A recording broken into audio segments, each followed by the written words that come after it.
So now we are going to talk about serial control. Some of our clients would like to use the USB communication, serial communication of the Mach-DSP in order to send commands and control the galvanometers and do specific features for their R&D. Our software, the servo control application, works through this specific communication protocol, which is all the features that we have in this software are through our serial USB communication protocol.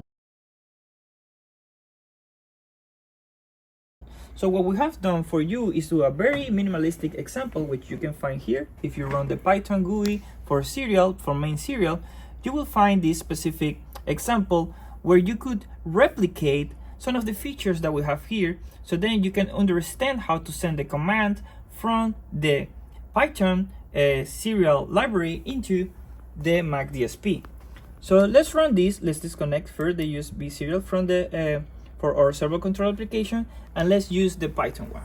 So if we connect, we see that automatically the first thing that this program does is that it sends a command to know the servo status flag to see if the servo is the galvanometer in the x-axis is ready and its power supply. So I could, for example, change to the y-axis and send this, and it also tells me they are in green, the flag is in green because they are ready. Let's do another example. Let's read here power supply voltage level. If I press here, it will tell me the voltage level for that specific galvanometer. We can see here the command that was sent and the response. All of these commands can be found in our USB serial communication protocol, which is actually posted on our GitHub repository. Let's try another example. If we click here, read current tuning number, it will tell us what is the actually current number tuning that is being saved on the Mach-DSP. As you know, we have 4 slots for the tuning, so our tuning numbers can go from 1 to 4th. I could activate a different tuning number and send that command. We can see what is the command that was sent and what is the response that we should receive. If now we use the read function to find what is the current tuning number, we will see that this number changed into 4.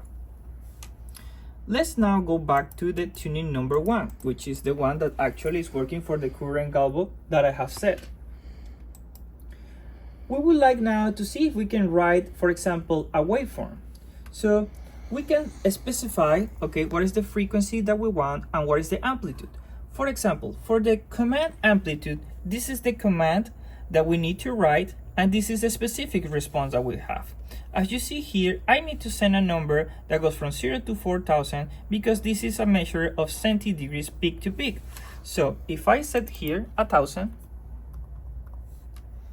and I write this, we will see in oscilloscope that we got a square waveform with 10 Hertz and 1000 of a centi-degrees peak to peak.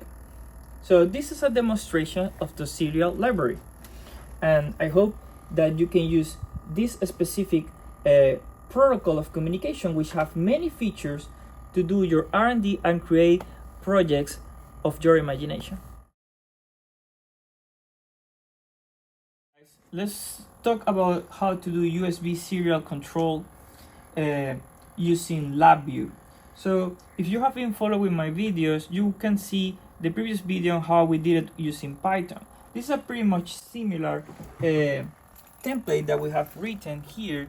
As you can see here, this follow our protocol of communication, where if you, for example, click this, you will see the command that was sent and the command's response that was received.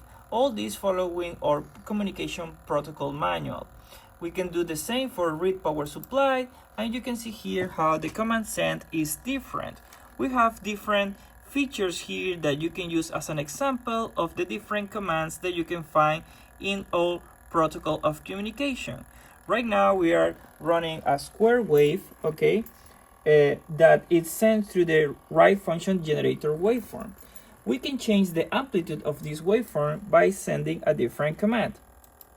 We see here the command that was sent and the response. So this is just for you to prove that you can actually do serial communication by using LabVIEW. There are some things that you need to be very careful once you see the example that we wrote for you. Some of the things is that if you go to the manual that we have written for all the product of communication, this is the product of communication for Mach-DSP, which you can actually find in our Github. So you can see the different commands that you have to do for read and write, and you can find actually a very brief explanation of what they do.